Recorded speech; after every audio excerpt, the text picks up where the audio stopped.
and welcome to RedRisks live shows. My name is Sunny Gopal. Before we dive into the show, I just want to share a few things with you. It's of course a live show, so things can and they do go wrong. So please bear with us while we try and control and manage some of those things. The other thing is there's a live chat feature, so take part, get stuck in, join in the discussions. And if you miss any of the shows, we have a YouTube channel. It's just RedRisks, and head on over there, subscribe, help us grow, and I can also update you through there on upcoming events. Last but not least is that if you do want to be notified of any of the live events, we've got a newsletter on the website, which if you go to and subscribe, I promise you I won't spam you. It'll be just updates on the day when the live events are taking place. So that's enough about that. Let's just now dive straight into the show. Hello, everyone, wherever you are. Thank you for joining us. My name is Charlie, and welcome to the live show. So let me start by saying, as we move forward on this journey, we will be inspired to engage our head, heart, and hands to create habits that will result in extraordinary levels of achievement and fulfillment. Now, these are not my words. That statement is taken from the Barry Wehmiller Lean L3 policy commitment. And to help put this statement into some sort of context, we are joined on a live show today by members of our stream team and good friends of mine, Jeanette and Jorge. Jeanette. Hi, Charlie. Hi, Jorge. Jeanette, dzień dobry, jak się masz? Dzień dobry wszystkim. Good. Jorge, buenos días, hombre. ¿Cómo está? Buenos días a todos. Good morning to everyone. Fantastic. Lovely to see both of you. I think you're really going to enjoy tonight's show. I really think you will. Now, to put this into perspective, our very special guest today has over 30 years experience in manufacturing. He's a lean L3 leadership expert, coach and mentor with Barry Wehmiller Paper Systems in Sheboygan, Wisconsin. He is at the very heart of the transformative, people-centric way of doing business that has turned the Barry Wehmiller group of companies and their CEO, Bob Chapman, into a global phenomenon. In addition, he also plays a very mean bass guitar. Randall, welcome to our show. Hello, Charles. Thank you for having me. Hello, everyone. You're more than welcome, Randall. How are you? I'm doing outstanding. How are you all? Fine. I actually think that both you and Janet have something in common. Both of you actually live and work in very cold places. I think I looked at the temperature last year. I looked at the temperature last week in Wisconsin, and I think it was down to -14. Yeah, it was -14 with a -42 wind chill. So we had a little breeze too. Wow. Okay. Jorge and I are in the exact polar opposites. It's very warm in Mexico and it's very warm in Riyadh. So we've got we're polar opposites at the moment. So anyway, listen, thank you very much for coming on to the show. You're more than welcome. We're delighted to have you on here. But what I want you to do, and if you will indulge me just for about 5 minutes, what I'd like to do is put a bit of foundation down onto why you're here and what we want to talk about. Janet and Jorge, if you've got anything you want to add, just chip in as we go. So let me start off with this. This book, Everybody Matters, by Bob Chapman and Raj Sisodia. Now, I did my master's in leadership. I started in 2012 and I finished in 2015. And just as I finished that master's degree, this book was published.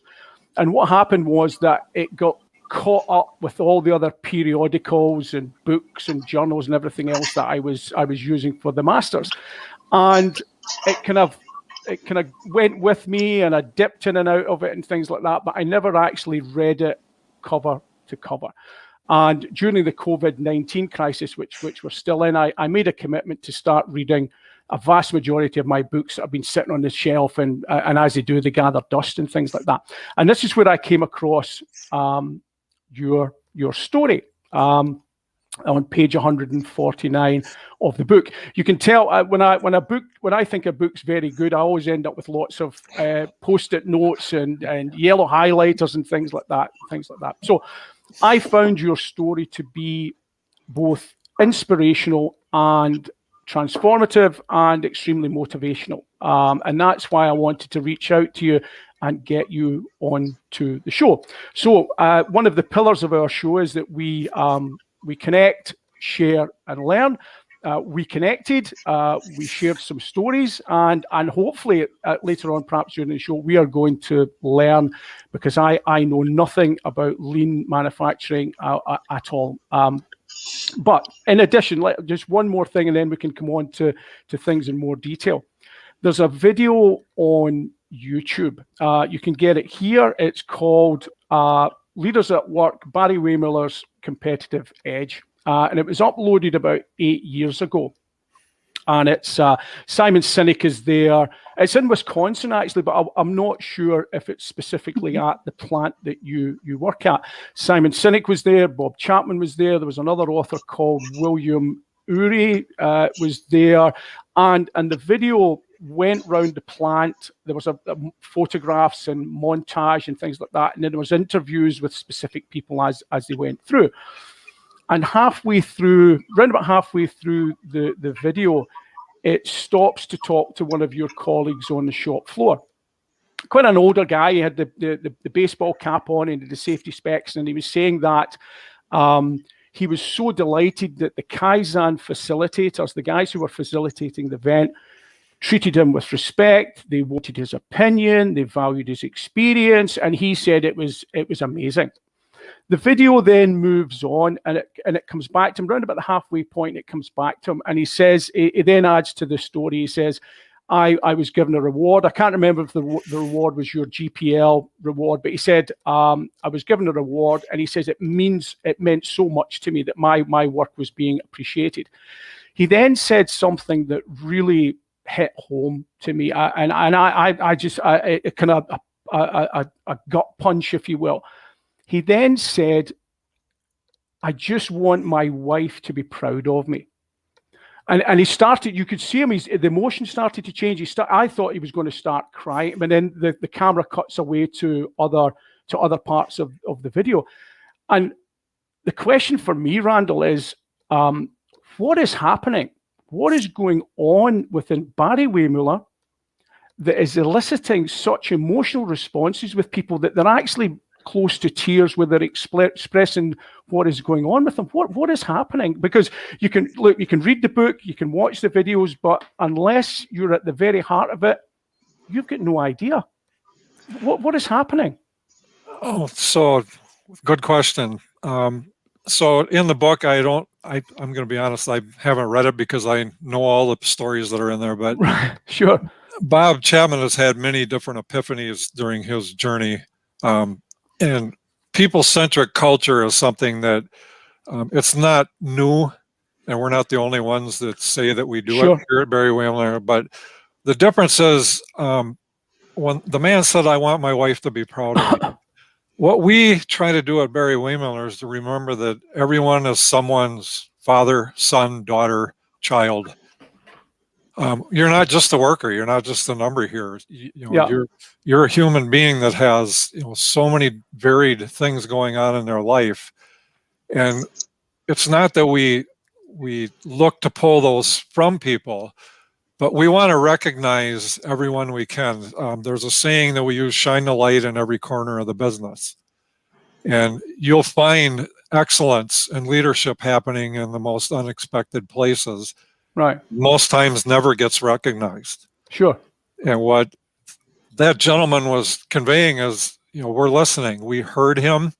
We hear everyone when they say, this is what is affecting me in a good or bad way, and we try to understand, and we make sure that we're doing everything we can to treat that person as a person. So. Right. Bob calls them man tears. It's kind of funny because, I've seen a lot of that in my short time. And the thing is with that is, if you've got that emotional response, then there's obviously a level. They call it psychological safety now, but there's that element of trust that you're able to actually open up. You're actually able to. from a man's perspective, Jorge, and you and I will understand this, that we try and sort of bottle things up and then it all comes out in one go and everything else like that. But to have that level of trust within an organization that you can express your emotions to such a level where people are crying about their job is something really, really unique, Randall. It really is. I've never seen anything like it in my life. I would agree, and I think it starts obviously at the top. It started with Bob, and it's trickled down through the organization. And I think more people, as they realize that this is real, this isn't something that we wrote down and put on the wall and nobody ever reads it again. Yeah, this is a real thing that's happening from starting with Bob, but then, like I say, as it trickled down through the organization, more and more individuals, myself being one of them, looked up one day and said, this is really something that's real. And if I can add to it, because, like you said, as a man, I'm never going to shed a tear in front of anyone. Sure. Yeah. And really, it brings that emotion from people when they realize that this is real. This isn't something that's going to go away. This is staying forever. We care about them. We want them to succeed. Some people are born to be a welder, and some people are not. But the guys that are born to be a welder will do that for the rest of their lives, and those that don't, we try and help them grow. Yeah. Because what I'm seeing is this. Everybody talks about this purpose and meaning. Our job provides us with a purpose. It pays the bills, it pays the mortgage and things like that. And there's this desire now to seek meaning within our work and not just meaning outside of work. And I think what I'm seeing here is some sort of yin and yang, this holy grail, if you will, of both purpose and meaning being derived from the nobility of the work that you guys are doing within the organization. And it seems to be not just on the shop floor, but also cascading right within the business from an office perspective, design, sales. Seems to be that everybody is involved in this truly human leadership method that's been established within your business. Yeah, I would agree. And here, there's always, you're going to have a certain percent that are always going to be skeptical and really not of course want to be a part of the journey. But I always say they're going to benefit regardless, because so many people, when they realize this, and the yin and yang, I would say that the connection between work and outside of work, if you think about your job, and if you're never told great job, think about how many times you're told what you did wrong. Yeah. And then think about how many times somebody said you've done this correctly and you're, recognized and rewarded, or just at least recognized for it. Yeah. But the more times that people are recognized for their job, it translates at home. And I can speak personally. My relationship with my family has transformed 180 degrees. Right. Since I started this journey. And it's because of what's going on at work that I am able to have that relationship outside of work. Sure. I remember a long time ago, I was actually working, and I was micromanaged to an inch of my life, and it was affecting me. I was actually taking it home.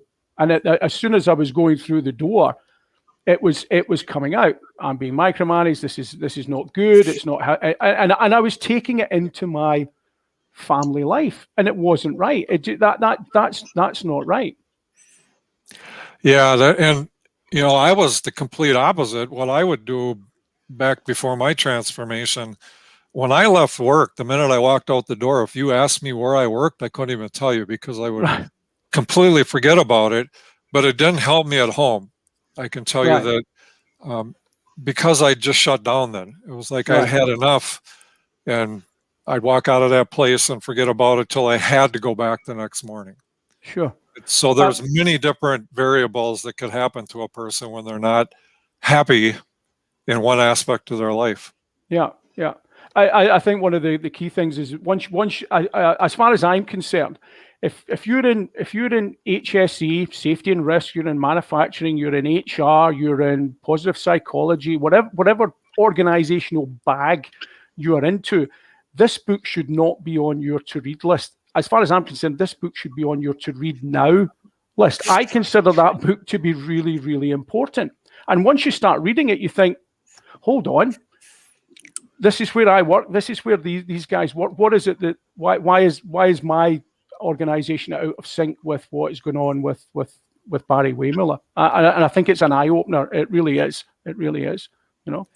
Well, from my experience from companies that I've dealt with outside of Barry Wehmiller, it takes senior leadership. And what I mean by that is from the top of the company has to be fully engaged with this. It can't be, I'm giving this to you as my gift to you, you deal with it. Yeah. That's not how this works. This has to be from everyone in the organization has to, embrace this in a leadership role. Because Bob says everyone's a leader, and to me that was the one thing that made the most sense to me. Right. When I read that, it's like, okay, you're right. We're all leaders at one way or another. It might not be at work, but we're leading in our lives somewhere. Right. And so if leadership inside of a company wants to embrace what we're doing at Barry Wehmiller completely, they can do the same thing we are, but it has to be genuine. Yeah. Yeah.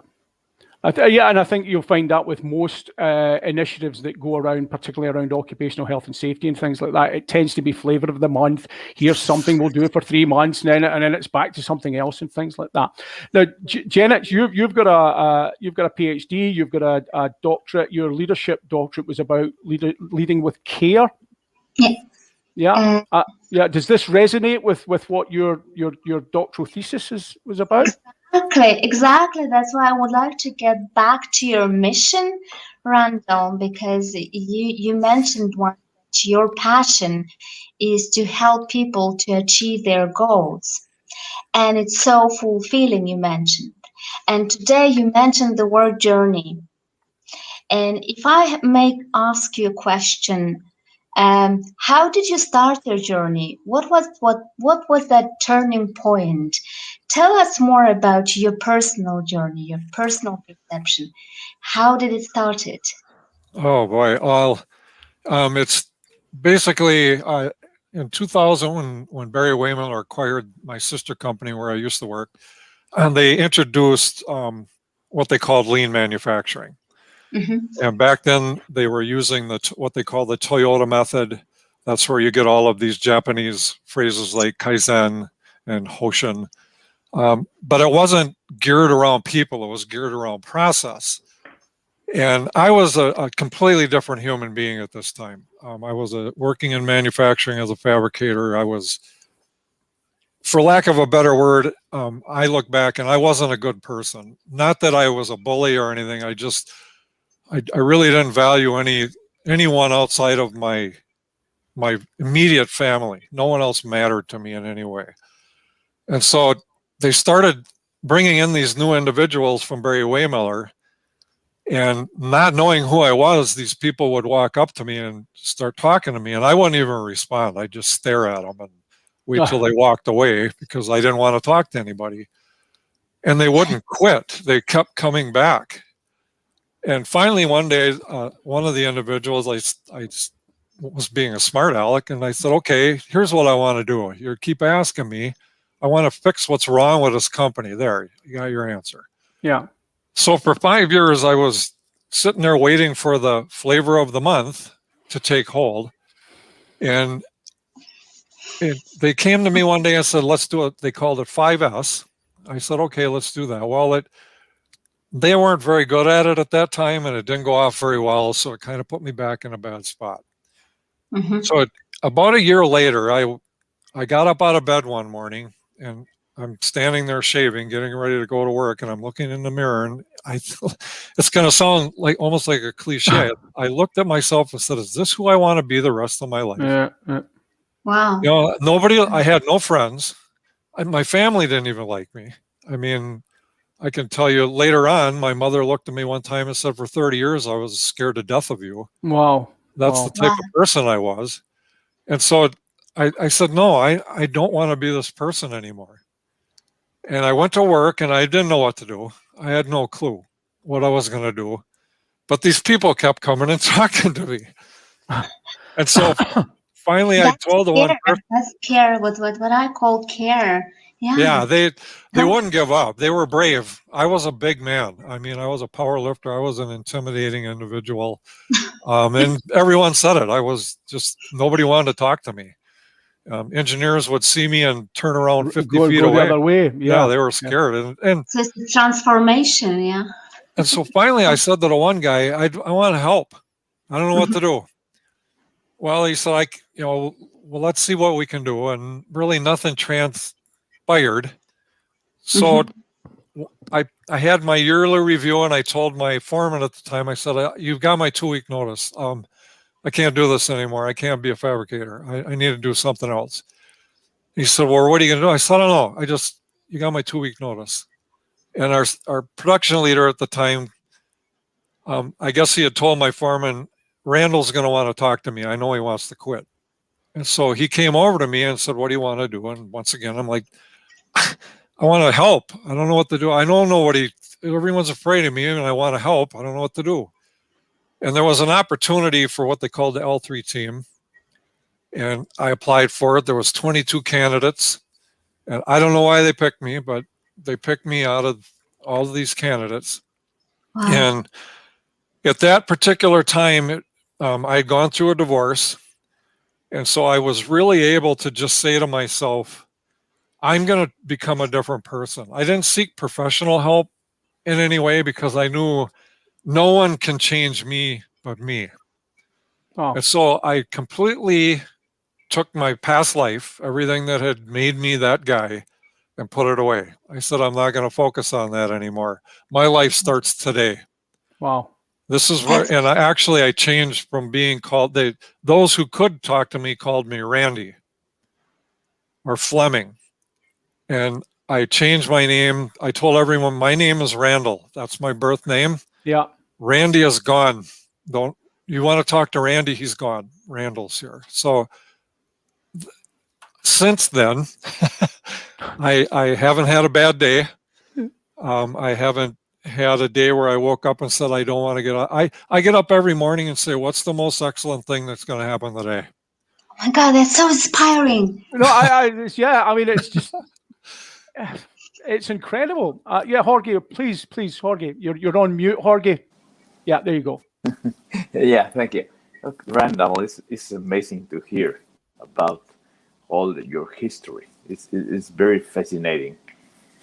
But let me go back a little bit about when you talk about that every one of us are a leader. Yes, it's true. I am convinced of that one. But the problem is that in many cases during your work time, when you are working with the people, trying to convince them that they can be better in all the ways, if we talk about the safety, we talk about production, they don't believe that they can make the change. And if they convince themselves that they can convince just one other worker who is joining with him, maybe all the work will be better. What do you think about that one? I know it's your philosophy. I understand very well. And maybe my question is very easily enough. But the problem is that the people doesn't want to change, doesn't want to believe that they can change the world, only one step by step. Are you agree with me? I agree 100%. What I can say about that, when I began my journey, and I agree, everyone can be a leader. But first thing, when I don't try to convince anyone that they need to be a leader, what I do is I build trust with as many people as I can. Because I have to earn their trust before they're going to, even listen to anything I have to say. Yeah. Once that happens, there's 5 individuals that during my time in manufacturing that I would go to and I'd earn their trust, and I would say, you need to find a leadership role. You need to be a leader in this company. And they would say, well, what do you mean by that? I said, well, it's not up to me to decide that. you just need to start thinking about what can you do differently. And part of it is to help those team members to start thinking about, am I even doing the right thing? Because I got hired as a material handler. Okay, first job I had. I wasn't destined to be a material handler my whole life, but what was I destined to be? And most companies hire you basically for your hands, for the one thing that they can have you do. What I try to do is say, okay, you're a part of this company, you're a part of this family. What is it you really like? Yeah. They might be in the wrong part of the business. I've seen guys that were out in manufacturing. One of these individuals I used to talk to is now an engineer because his passion was messing with stuff and figuring it out. That's really all he liked to do.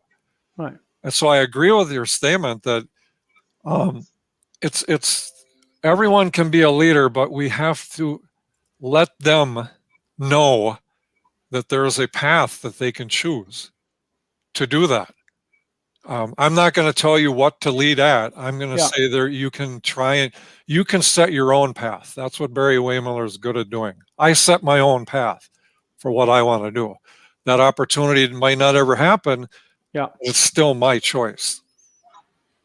That makes sense. Yeah, absolutely. I remember a long time ago, Randall, that it was either a TV documentary or it was a news broadcast, and I can't remember who it was. It was in Glasgow, and the guy was driving by these large tenement buildings that you have in Glasgow, red sandstone, and he was looking up there, and it was in a deprived area of Glasgow, and he says, how many people in these tenement buildings could be surgeons, be Formula One? I can remember him talking about Formula One racing. They just need the nudge, the push. They need the opportunity to come out of that and to excel. And I think that what you're saying there about is there. The opportunities are there provided by Wehmiller. But you set the path. Here's the opportunities. We're open. Choose it. Choose what you choose where you want to go. I think Jorge's. You're still there, Jorge. Now, moving forward with your own internal journey within Barry Wehmiller, you then became a professor. I think you had a 5-year tenure as professor within the Barry Wehmiller University, and I think you taught 2 or 3 different modules. Is that right? Well, in Leadership Fundamentals, which was a single teaching that spanned 2 weeks, I taught one of the modules with 2 other co-professors in that. And then briefly I taught it was called Inspiring Responsible Change, which was kind of, after you take Leadership Fundamentals, it's kind of a refresher for those who'd been in leadership for a couple of years and come back and is everything working okay? Right. We've quickly found out we didn't need to do that. We didn't need to give leaders refreshers. Right. So Leadership Fundamentals was the one I taught. It was called the Inspiration Module. It's what that comes from. We have a leadership checklist that was developed in Barry Wehmiller, and it has 11 items on it. And we taught a module for each of those items. And so that was Inspiration was the one I taught. Yeah, because that checklist is actually in the book. I don't have it highlighted, but it's certainly in the book. I think it's incredible that you have an organization that has actually, and although there's also Chapman and Company, which is a consultancy arm which is sprung out of all of this. I mean, the whole thing is just mushroomed into a business of its own, if you will, hasn't it? Really? I mean, so you've got multiple streams, multiple companies, and to have an organization with its own internal university where, yes, of course, you'll have to go out and you'll have to hire in specialist consultants to come in and do training. That's normal business anyway. But to have your own internal university where you're putting your own people through who are being taught by your fellow colleagues, I mean, you can't. It's that integration there. It's not like somebody coming from the outside. You go, all right, what's this guy got to say, and what's she going to talk to me about, and stuff like that. That link that you have between you actually doing the work and coming on and then training others is it obviously must create more momentum with the people. It must be beneficial. Oh yeah, undoubtedly. I can't tell you how much benefit it's added. I mean, first and foremost, the teachings of Barry Wehmiller are critical to our journey, but I would say more it's the personal connections that are made. Right. You know, team members and colleagues, you know, we have in excess of 12 to 14,000 team members on a global basis. And, you know, so how am I going to meet all these people? Right, sure. You know? But a lot of them were selected for leadership fundamentals that I think I taught 25 classes of leadership fundamentals, and you know the connections are still there. They still reach out. You know, I still hear from them, and their journeys have really benefited from it.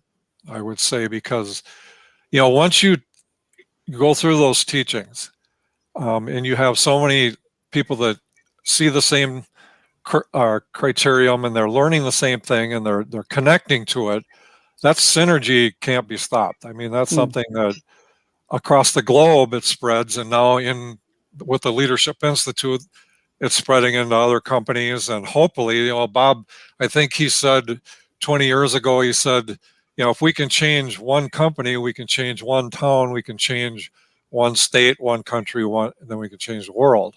Right. I believe, you know, on that grand a scale, if people would embrace people-centric and just treating people superbly, and I always say treat people the way they want to be treated, you know, because that in essence is the teachings of Barry Wehmiller, is saying, we just want you to be you, the best you can be. Yeah. Yeah. Jenna, this links directly into what you talk about regularly with, doesn't it? Yeah, you know? Absolutely. Randall, if you allow me, I actually written one of your notes today, and I will steal them.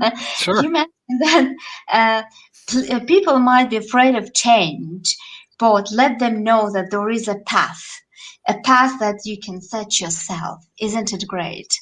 Isn't it something that tells? But in Poland, Randall, for example, when I work with many companies, there is still a blame culture. Sometimes I encounter blame culture, especially coming from the top management, which is sad.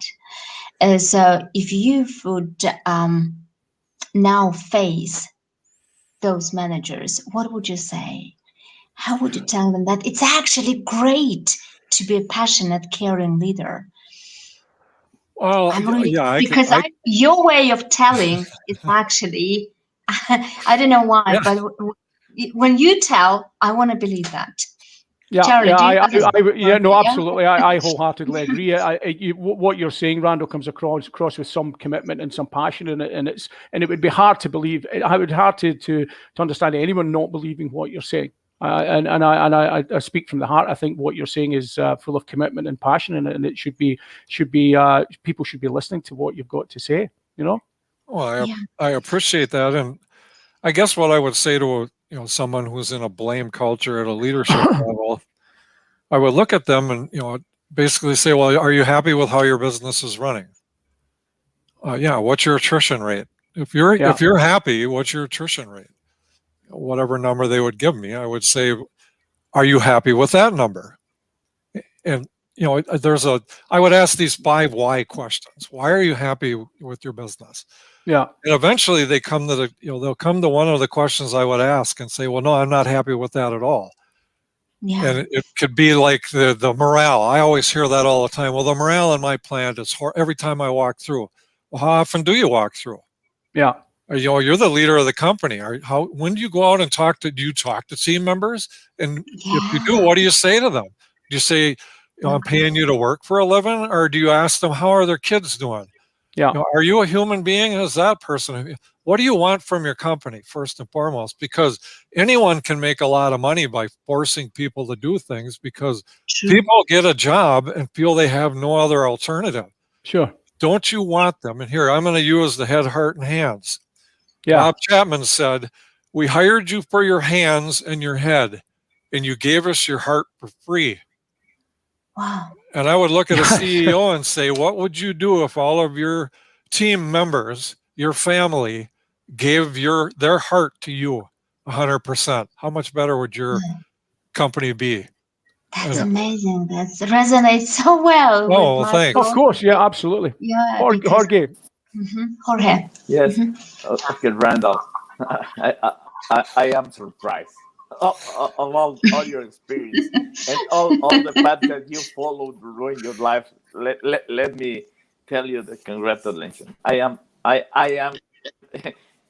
am very happy to hear you and to stay with you. But Thank you. let me talk about my experience just for my question in Mexico and talking about safety, who is my big change.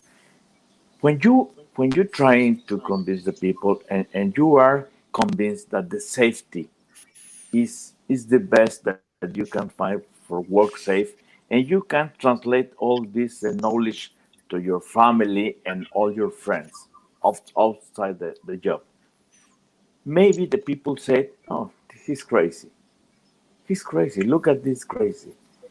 I don't know if you happen if you have the same way in many cases during your past life, but if you never try to True. see if you are wrong, or you never have this kind of thinkings, I am okay. Okay, I am convinced that this is the good way, and I will follow. Doesn't matter what the people says and what the people think, but you have some facts in your mind. I am okay, or they are okay. How do you think about it? Oh, well, first and foremost with safety, I mean, obviously in the workplace and in life in general, safety is number one. I mean, we always want our team to be safe. We want our family and friends to be safe. But I always look at, any message and, when you deliver a message, if you do, you can deliver it genuinely and people still won't hear it. And what I always say is a message is good, but actions are what you really need to make that message real. We hear a lot of times where people will say, this is the greatest thing you're ever going to experience, whatever it might be. Okay. But then they don't really follow through on any of it. They just kind of let you either experience it on your own or you don't even try it. And so I deliver my message as genuinely as I can, but then I also make sure I'm consistent. What I mean by that is I deliver that message multiple times. So if I was talking to someone and said, I'd like to do it, like say I want to do a 7S in their area. I'm going to plant the seed. I'm going to say, hey, I think your area is a good candidate for 7S. Maybe we should discuss it. And what I try to do is build in a little bit of confidence in that person that I'm not just rushing to do something here. Yeah. This isn't just something that I'm saying. This is something that I'm confident about, but I'm also going to take some time, give you time, and we're going to prepare together mentally to do this. And believe me, this transformation, whether it be with a company or personally, I always tell everyone, this doesn't stop. This is never going to end. So you have to start that message and start helping people along the journey somehow, somewhere. Yeah. But stay consistent always. I mean, if I was different when I walked outside of this building, anyone that saw me would know it. Okay. I mean, I'm the same person here as I am at home. Right. My family, it doesn't matter. And so I hope I'm answering your question by saying consistency and never giving the impression that you're just going to ask somebody to do something and leave them on their own. And I know in different countries they have different philosophies. Yeah. And I can't help speak to it until I'm there. But I can tell you, I've talked to team members from Europe, from the East, and every one of them say the same thing. I need to do this here.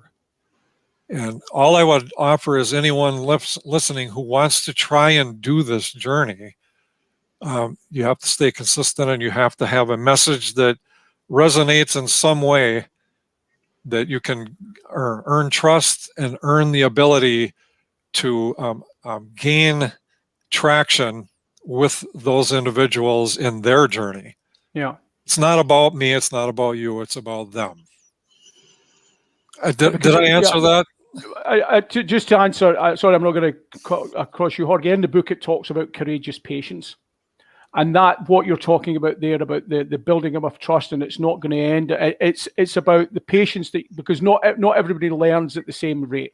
Not everybody gets it at the same time. You may have to double back sometimes. You may have to be, or somebody can get it pretty much in their way. Others may take it. And that aspect of courageous patience, which I've never heard of before, is quite critical to, I think, what they were saying within the book about taking that time with people, bringing them along, coaching them, mentoring them, and making sure that they fully understand where we're going with the journey. Now, I don't want to spend what I want to do. I don't want to spend too much time on the personal aspect as much as anything else. Although I think we're all thoroughly enjoying it. I do want to cover the lean L3 aspect. And you are an L3 leadership leader. You're an L3 coach and mentor. Now, I'm sure, I don't know, I'm not speaking for Jenna or for Jorge, but I have got no idea about manufacturing lean. I did work for a company once that tried to implement 5S within an office, and it just failed. They're saying your pencil must go there, this drawer must be for this, your cup goes there, and people just went, "Oh, we're not doing this. Come on, we need a little bit. We need to be a little bit more human, you know." So I that aspect of lean L3 moving into the office-based environment. But anyway, the floor is yours, Randall. I don't know anything about lean or L3 or manufacturing. I'm not sure about Jenna or Jorge, but the floor is yours, my friend. We're here to learn. We're here to learn. So, all right, yeah, no problem. So let me preface first L3. That's a Barry Wehmiller term. It stands for Living Legacy of Leadership. And basically what that is, we have what the GPL document, or Guiding Principles of Leadership document. When we implemented Lean, which we used the Toyota model, and kind of the AMS, the American Manufacturing Association, they use the same thing where there's black belts, and they have all of these different degrees that you earn in facilitation. We took that idea, but we combined it with the Guiding Principles of Leadership. Right. Where it was, we're not going to do lean to you, like you just said. Right. We are going to ask you to become a part of our lean journey. Right. And what my job is twofold. Is first to work with our CPD, our human resources, to help with a cultural transformation, to coach our team members about our culture, and then for me to work inside the lean aspect, not just in manufacturing, because lean works everywhere if it's done correctly, but my role is basically in a manufacturing plant where I go out and find opportunities and help the teams say, we got a broken process. We need to do an event to help fix that process. Mm-hmm. Or we've got an area of the business that's disorganized. Mm-hmm. So I would like to do a 7S, but I want you to lead this, whoever owns that area. If this is your work area, I'm not going to tell you what to do. What I'm going to do, I'm going to lay out the criteria that we're going to be looking at. And then I'm going to ask you and other team members from cross-functional teams to say, here's my ideas. We'll come up with a list that we can all agree upon. And then we're going to implement it. And we're going to make this area flow better. Or we're going to make this process work better. Or we're going to completely transform an area of the business when we do what we call Hoshin. This is a strategic change in the business where we take a major area of the business and completely transform it. Mm-hmm. So it's basically improvements that we ask the team to be a part of. And that's key to what we do and what we call L3. Right, okay. It might take me 3 weeks working with a team member to help them understand that I'm not going to tell them what to do. Right. Okay. And when they're ready, I'll schedule the event and co-lead it with them so that they can say, because here, a lot of people, if you go in their work area right now, will say everything in my area is needed. Yeah. But if you give them time and talk to them and ask them questions, don't intrude, just ask questions. So what I'm driving at here is lean is process improvement, okay? From the highest level to the basic level. Right. It's making critical improvements that will help the business be more prosperous, but also be safer. Right. Streamline, make jobs easier for team members, and also give them an opportunity to say, I could tell you here, my end goal as an L3 leader, it says right in my job description, eliminate a need for me. Okay. If I can have everyone in our company doing lean, what I mean by that is they all know the culture and they're all doing improvements, don't need me anymore. Right. I can grow into another whole new role. So Right. there's all of this is tied into what you just asked. It's growing people, okay, by helping them improve themselves and their processes. And so lean at its root is to improve your business. Right. L3 is to help improve the business and the team, and hopefully anyone who comes in contact with us, because Right. people come in and say, "Oh, you do lean? Let me see some of your stuff." Right. Show me. Yeah. How much time do you have? I mean, we're a visual company here. We've got metrics on the wall that are updated nonstop so that we can show the improvements. And then go talk to any team member. I'll leave you all alone. Right. And you go walk out in anywhere in the business and ask them how their experience is with Barry Wehmiller. Right. Because Because lean can be an awesome experience, and it can also be horrible. My first lean experience turned me off immediately because I had it done to me. All right. Okay. Did that answer your question? I hope. Well, yeah, I think a lot of it goes to the heart of. I was speaking to somebody about this the other day, and we're talking about any change within the business. If change is linear, subsequently predictable, and you're doing it to people, it's going to fail. Yep. However, if you take people with you, explain what you're going to be doing, and they understand that a change process is difficult and it's transformational, then you've got there's a tendency for it to then succeed.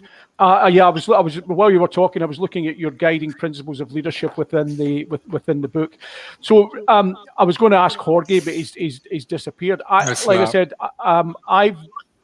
The connection I'm looking at here with regards to lean, because what interested me the most with regards to your leadership, the Lean 3, was that it was based not just on manufacturing but organizational wide. Yeah. Within occupational health and safety, there is a tendency to be very, very heavily paper driven. Procedures for this and procedures for that, and 75 procedures that everybody's got to go through and things like that, and it's been particularly worldwide, and there's a process going on at the moment that people are trying to wean themselves off of this heavy paper-driven procedural process that nobody reads, that it ticks a box, that it sits here and things like that. So I'm from my perspective, although the manufacturing thing is a bit lost on me, I know we make widgets and we make aluminium cans and we fill them with juice and all that sort of stuff. But from my perspective, I'm really interested in how this lean, the L3 lean fits in with that document procedural process elsewhere within the business, Randall. And I don't know if you can answer that because of the areas that you work in, but I'd be interested to know if that's a success within Barry Wehmiller as well. Oh yeah, I mean, there's been a lot of success. I haven't been involved with some of it, but once again, any process, okay, if it's looked at, and first and foremost, you want the person that does the process to look at it, but you also want someone, and I always say, let me look at it. Let someone who has no idea what they're doing look at it. If I can perform the process, I'll do that. And then I'll think to myself, I'll offer some suggestion. Or I'll have a whole team member or a whole bunch of team members look at this document. Do we Right. need all of, and we've done this. We've gone through this process on a lot of our internal documents. It's like, do we really need all of this information? Or what are the 8 things that really, boils right down to that we can answer these 8 questions, and we've got, Sure. a valuable document? Because, you hear so many times, well, I wrote a 16-page document and nobody reads it. Well, I'm not Yeah. Tell me What about it. Happens all the time. Yeah. Yeah. And so what was the value in doing that? And so the value proposition in anything is a big, when you're looking at any process, value proposition is big. What value does it add? How much time? I have team members tell me they don't have time to do anything. I'm overloaded.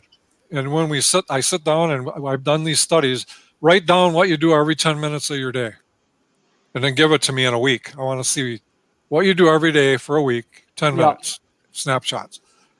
And after we do that, and after some coaching and understanding, it's like, you're not even supposed to be doing half of this. Where did you get these tasks from, by the way? Yeah, you've been diverted.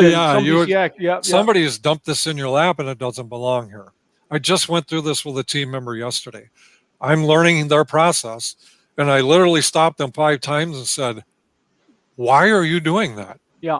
Well, I guess I'm not supposed, it's really just having outside eyes and having no, what I would call preconception that anything is right or wrong. Right. And help the team member understand that. I'm not here to say anything's right or wrong. And here, I wish I could do that with some of the documents we deal with from outside entities that we have to deal with. Right. Where they send us these books that we somehow have to comply with, and I don't even understand half of the the verbiage. And it's like, please let me streamline this for you. But yes, but rip it in half and throw half of it away. We don't need all this, but it can be, and there is a lot of success. And I know that a lot of our corporate offices and have done a lot of this research. Yeah. And they're doing a lot of changes in that right now. So right. Okay.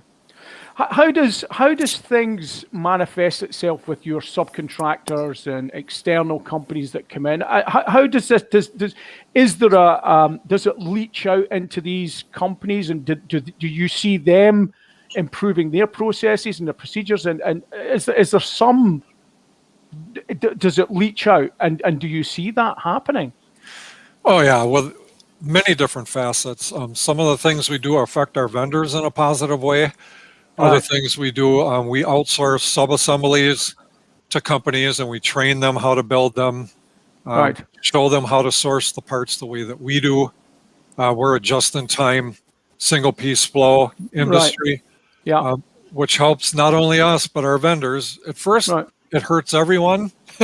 Because when you tell a vendor that we're going to stop ordering 100 at a time and we're going to out one at a time, one every 3 days, they kind of say, well, we can't do that until we help them understand not only can you, but it's going to save you money in the long run. Okay. And so yes, it does finger out into many aspects. What does they say? A rising tide lifts all boats, as they say. More or less. Yeah. Yes. Jorge, just to bring you in, have you been involved with lean manufacturing? Have you been involved, because Jorge works within the nuclear industry and high risk oil and gas. Have you been involved in lean processes and things like that within your industry? No, exactly on the same way that Randall is explained. It's different. When I was on the nuclear power plant, we use different things like seals, all related with safety. Yeah. And seal level 1, 2, 3, and 4. It depends. SIL, SIL, yes, SIL, SIL. Right. Yes. Okay, I've heard of that before. Yes. Okay. Exactly. It was the things that we were using, and the other thing was like Randall said before, like black belts to improve the process and to be better, especially when we need to change systems of some equipment or part of this one. And to talk about the people, well, we follow all the rules that the nuclear industry and the best practice. Sure. That's my experience. But Yeah, of course, yeah. I think it is related in some aspects about that Randall is Right. Okay. talking about. Okay. Yeah. Jeanette, I have an ex-colleague of mine. I used to work with him about 25 years ago. I kind of talk now and again with him briefly on LinkedIn, and he's the I can't remember which university he's at, but he's the head of improvement within a university in Glasgow, and he's now sort of head of Lean Europe and things like that. But primarily about education system. So universities have implemented lean processes and things like that. Have you been involved with anything to do with lean processes within education, Janet? Is that yeah? Yeah, I was involved in general lean implementation process, Right. education, healthcare, and recently there was an interesting project implementing lean in a railway network company, which is completely different from manufacturing. It's more critical infrastructure, and I completely agree. And I think that concludes what Randall was saying today. The entire process and the success of different lean processes, they were different. Right. They were different, and some of them they were failing, and some of them they were successful. And the major difference is about how you implemented, why you implemented, what is the purpose behind it. So it doesn't matter where you want to implement it. I believe even in the nuclear business, I've never done that in the nuclear business, but I think it's about another successful factor, and that's actually the question to Randall. What I noticed, I might be mistaken, it was about multidisciplinary approach to the lean program, because in some companies, when I see that lean is taken by a continuous development department or by HR department, they do have some conflicts with safety, for example. And if you're taking it as a multidisciplinary group and take it holistically as a one goal, one purpose, people-oriented, process-oriented, then you have a completely different results.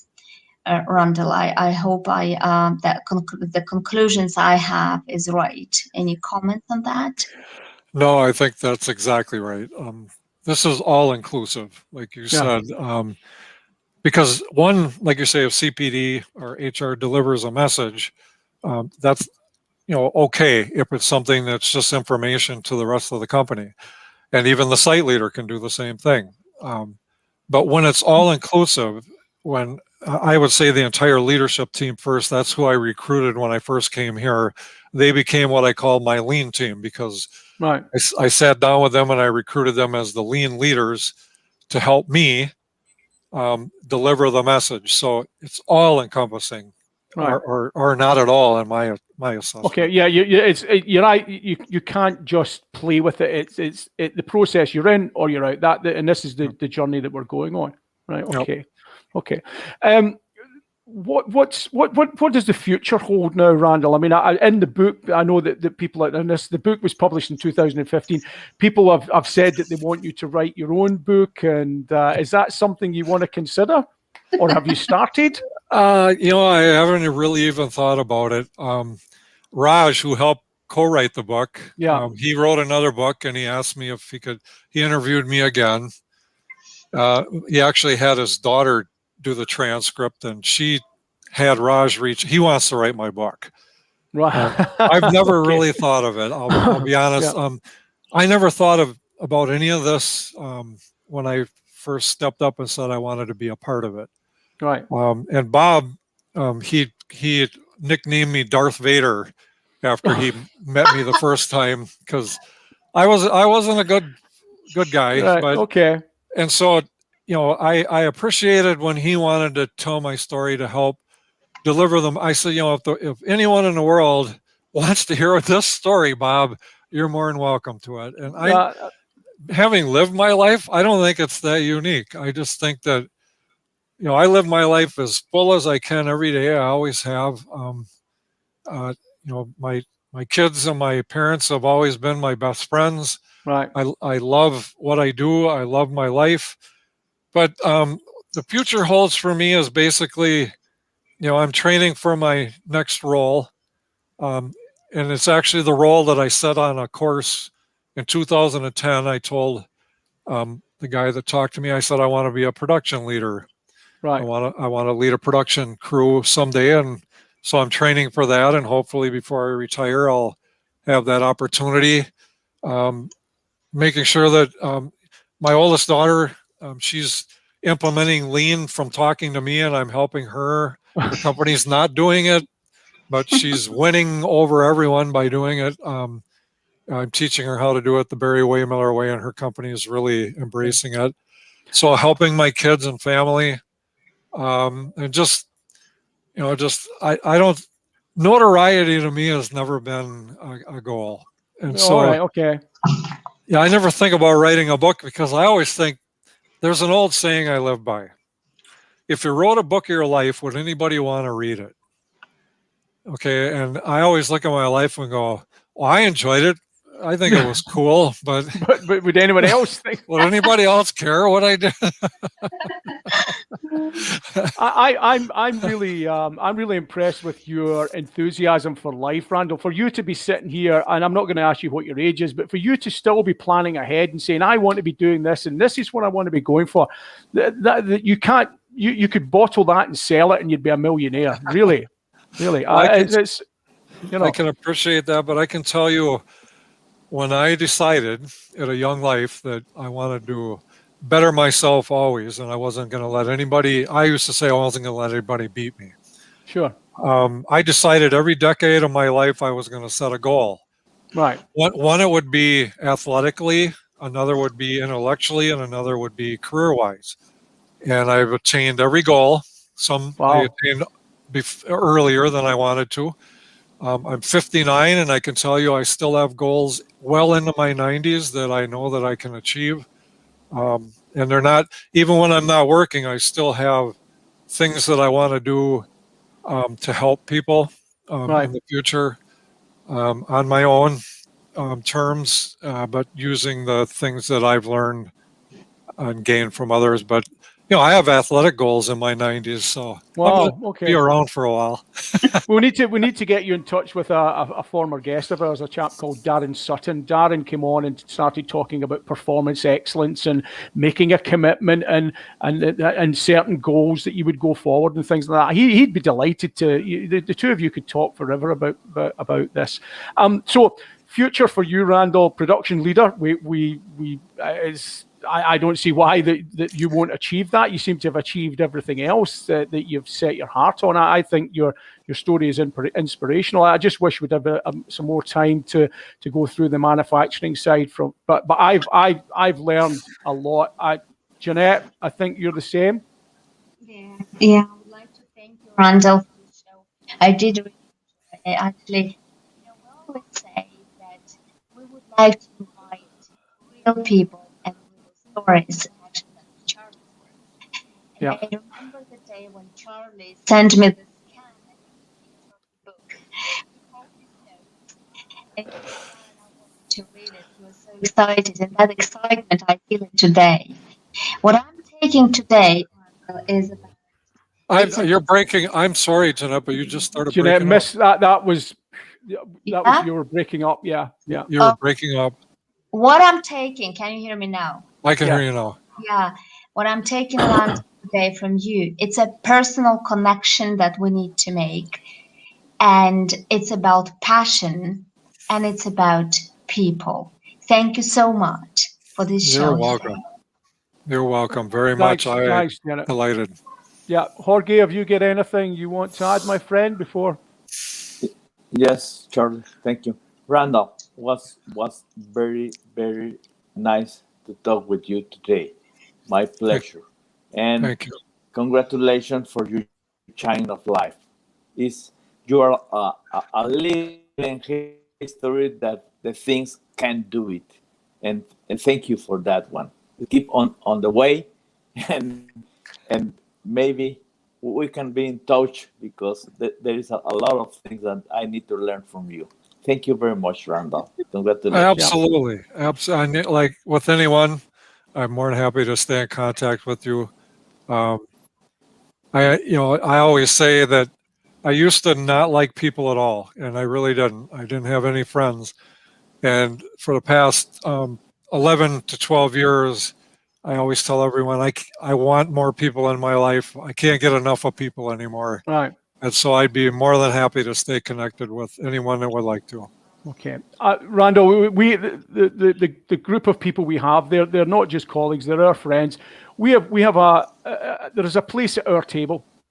Everyone is welcome, and I think we would all share that. As I think I mentioned to you, this is a campfire setting, but without the band, the beer, and the brats. Maybe sometime we can get together and have a proper campfire setting.